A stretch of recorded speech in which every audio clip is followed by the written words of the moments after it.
Արմինասյան, չեք գնում, չէ։ Իարգել եք ուրեմն, որովհետև միշտ երբ որ ես մոտենում եմ ամբյոնին, դուք գնում եք ծխելու։ Արմինասյան, այդ մանտրայի պես որ կրկնում եք ամեն անգամ, սպանեց մեր իղձերը, հանձնեց, ուրացավ, ձեզ պետք է մանտրա քարտեր տպենք, մանտրա քարտա կոչենք եւ ձեզ բաժանենք բոլորիդ, որ դուք հանկարծ չմոռանաք, շպարգալկայի պես միշտ դրած լինի, դեռ ցանկացած անհասկանալի իրավիճակում դուք սկսում եք խոսալ։ Ուրացում,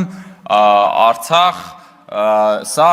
ինչի մասին է խոսքը։ Եկեք մի քիչ բան անենք, ձեզ անատոմիական վերլուծության ենթարկենք ձեր իշխանության կոռուպցիոն դեմքը եւ սկսենք այն բանից, որ պարոն Մինասյան, երբ որ դուք կառավարությունում աշխատում էիք նախարար, եթե չեմ սխալվում, այդ ժամանակ էկոնոմիկայի նախարար էիք, Հայաստանում ստեղծվել էր այդ ժամանակ կոռուպցիայի դեմ պայքարի խորհուրդ։ Եվ ահա այդ կոռուպցիայի դեմ պայքարի խորհուրդը ոչ ավել, ոչ պակաս գլխավորում էր Հովիկ Աբրահամյանը։ Մարդ, որից այսօր ապօրինի գույքի բռնակազմման մասին օրենքով միլիարդներ են պահանջում։ Եվ դուք այդ ժամանակ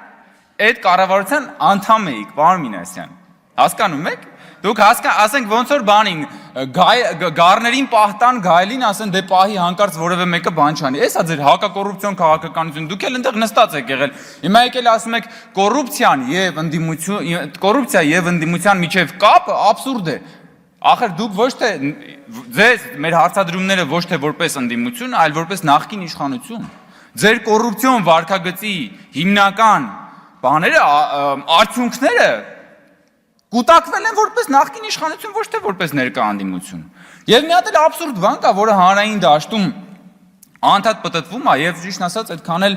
ես կարծում եմ շատերը դա կրկնում են առանց հասկանալու, որ ասում են այդ նախկին ներկա տրամաբանության մեջ, ասում են դե հերիք չի, ես նախկիններից խոսակ։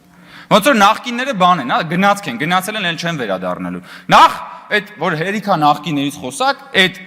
թեզը հորինել են նախկինները, որովհետեւ նախկիններից չխոսանք։ Որովհետեւ չգնանք իրանց հետևից ասենք ձեր գողացածը պետք է հետ բերենք, ձեր կատարած հանցանքների համար պիտի պատասխան տակ բան։ Հիմա ասում են ինչ լինում, ասում են դե հերիք չի նախկիններից խոսանք։ Մյուս կողմից էլ ասում են, բա նախկինների թալանացը խի չեք հետ վերադարձնում։ Բա հենց ասում ենք նախկինների թալանացը հետ վերադարձնենք, նախկինները դիմում են սահմանադրական դատարան, որպեսզի այդ օրենքը ճանաչվի հակասահմանադրական։ Ոչ չխոսանք բա նախկիններից, որովհետև նախկինները նաև ներկաներ են։ Չեն անցել գնացքի պես անվերադարձ չուկչակ չարակչակի բան հնչյունների ներքո։ Իրանք կան այստեղ նստած են, այս մարդիկ հիմա պայքարում են դրա դեմ։ Բա դրա մասին է խոսքը, բա Տիկին Լիլիթ Գալստյանը ասում է դեմ է մեր իշխանության մասին է խոսում, ասում է եւ այն դեմ է մեր քաղաքակրթական կոդին, հատուկ շեշտադրում է բանանում այսպես էքսպրեսիայում, քաղաքակրթական կոդին։ Գիտեք որն է ձեր քաղաքակրթական կոդը, Տիկին Գալստյան, ձեր քաղաքակրթական կոդը մի անգամ ասել եմ, մամուլում այդ վերնագրով որ նշվել է Արինոտ տասնամյակն է Ռոբերտ Քոչարյանի կառավարման տարիների։ Տասնյակ քաղաքական սպանությունները հոկտեմբերի 27-ը, մարտի 1-ը Պողոս Պողոսյանը, սա է ձեր քաղաքակրթական կոդը։ Ձեր քաղաքակրթական կոդը բանն է, Գույք Պարտքի դիմաց, Մեղրին Ղարաբաղի դիմաց, Հայաստանը գուբերնատորի կամ ծայրակ գավառապետի դիմաց։ Եվ դուք այս քաղաքակրթական կոդի համար այսօր կռիվ եք տալի։ Էդ է ձեր իղձը, պարոն Մինասյան, որ ասում եք սպանել եք մեր իղձերը, կարող է սպանել ենք ծայրակ գավառապետ լինելու ձեր իղձերը։ Կարող է։ Դա հնարավոր է։ Խոսում եք ատելության մթնոլորտից հարգելի գործընկերներ։ Դուք ձեր ընդհանրապես խորհրդարանական ընդդիմություն եւ ձեր շրջապատող բանը, հանրույթը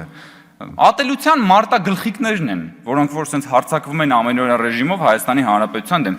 Դուք նկատել եք, որ ցանկացած դրական օրակարգի դեմ կռիվ եք տալիս։ Ցանկացած դրական օրակարգի դեմ ընդդիմությունը խաչակրած արշավանք է անում։ Դա կլինի փառատոն, դա կլինի, ասենք, չգիտեմ, որևէ միջոցառում նվիրված երեխաների հունիսի 1-ի, ասենք, երեխաների օրվա կապակցությամբ։ Դա ցանկացած իրադարձություն Հայաստանում, որը պետք է առաջացնի դրական էմոցիաներ, ատելության մարտագլխիկները հարձակվում են այդ դրական օրակարգերի դեմ եւ փորձում են միայն ատելություն, դժբախտություն, անհուսություն եւ ապաթիա գեներացնել, որովհետեւ դուք այդտեղ եք միայն ծաղկում։ Դա ձեր բնական միջավայրն է, ձեր քաղաքակրթական կոդը փթթում է այդ միջավայրում։ Դուք ինչի մասին եք խոսում։ Հիմա եկել եք կամ ատելության միջավայրից մթնոլորտից որ խոսում եք։ Ես ընդհանրապես մի քանի օրինակ կարամ բերեմ, ժողովուրդ ջան։ Ատելության միջավայր գեներացնող չէր ձեր պատգամավոր Գեգամ Մանուկյանի արտահայտությունը մոտ 700,000 քաղաքացիներին սեռական հայոյանք տալը։ Բաղատելության բան չէր, մթնոլորտ գեներացնել չէր, էլի ձեր պայքարող երիտասարդները, որ հարձակվում էին Գյումրիում, տարեց պապիկների վրա եւ բռնություն էին ենթարկում, որ ցանկացած քաղաքացու, որը չէր միանում ձեր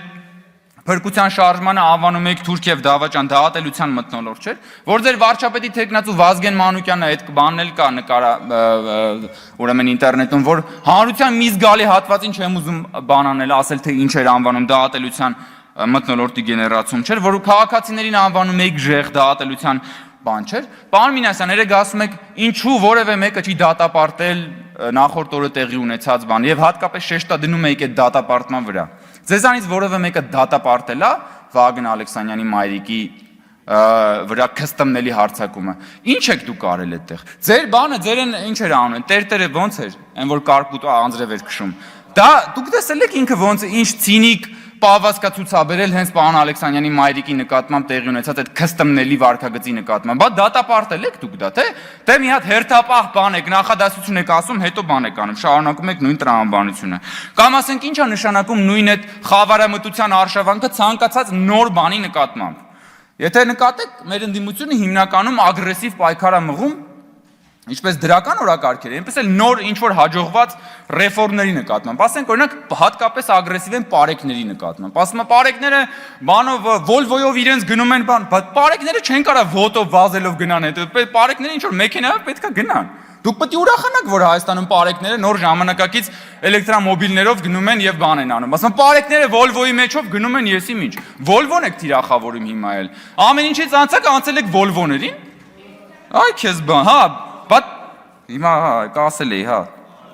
Բան եք անում,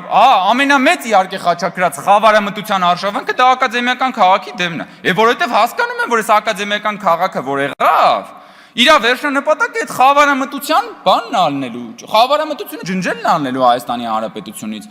Դրա համար էլ պայքարում են դրա դեմ։ Դրա համար էլ պայքարում են, ոնց որ Դրակուլան խաչից էր բանանում, այսահարվում Դիվահարվել չասեմ, պարոն Մինասյան, որովհետև այդ բառից ոնց որ դուք նեղսրտում եք։ Այսահարվում, ոնց որ Դրակուլան խաչից էր այսահարվում, դուք էլ այսահարվում եք ակադեմիական քաղաքից, պարեկներից, փառատոններից, լավ բաներից, երեխաների օրվան նվիրված լավ միջոցառումներից, ամանորյա տոնածառից, ցանկացած դրական օրակարգից դուք այսահարվում եք։ Հարգելի գործընկերներ։ Հիմա տեսնեմ ինչ ա մնացել լտակը։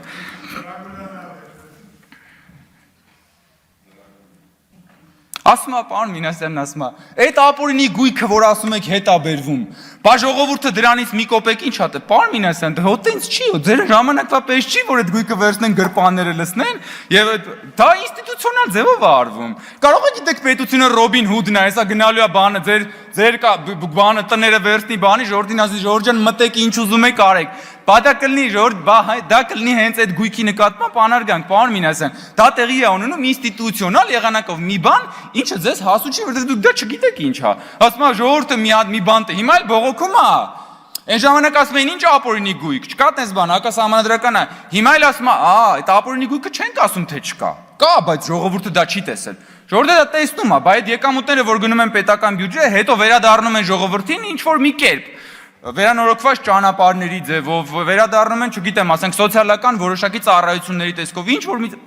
միջնորդավորված, պարոն Մինասյան, որովհետև այդ բանը, որովհետև ես հասկանում եմ ձեր իշխանության մենտալիտետը, բա իմ քյարը որն է, որովհետև դուք ուզում եք, որ մարդը իր մեջ կոնկրետ երևույթի մեջ կոնկրետ նյութական քյար տենա, որովհետև ձեր իշխանությունը հիմնված է եղել այդ քյարի վրա, հասկանում եք, մի հատ ասացվածք կա, եթե չեմ սխալվում, ինքը նաև հայկական ասացվածք է, էլի, ասում է աշխարհը դմակ, մարդը դանակ։ Հասկանում եք ինչ է, դուք հենց դա եք, ձեր համար Հայաստանը մեծ դմակ ա եղել, դուք էլ դանակ եք եղել, եկել եք այդ դմակը ինչքան կարացել կտրել եք, այդ դմակից ինչքան կարացել կերել եք, լցրել եք ձեր գրպանները բան, հիմա էլ ասում եք, բա այդ որ հետ եք վերադարձնում, բա ժողովուրդը այդ դրանից ինչ որ մի բան ունի թե չէ, իհարկե ունի, ժողովուրդը դա ամբողջը ժողովրդի համար է արվում, ատելության միջավայրից եք խոսում ժողովուրդ ջան, բայց ձեր լրատվամիջոցների, դուք տեսել եք ձեր լրատվամիջոցների ատելության քարոզը բանի նկատմամբ, ընդհանրապես Հայաստանում որևէ այլընտրանքային կարծիք հայտնող մարդու նկատմամբ, որևէ այլընտրանքային դուք պարոն Մինասյան ձեր ելույթը սկսեցիք այն բանով, որ դուք փորձ եք անում լրացնել որևէ հերոստատեսությամբ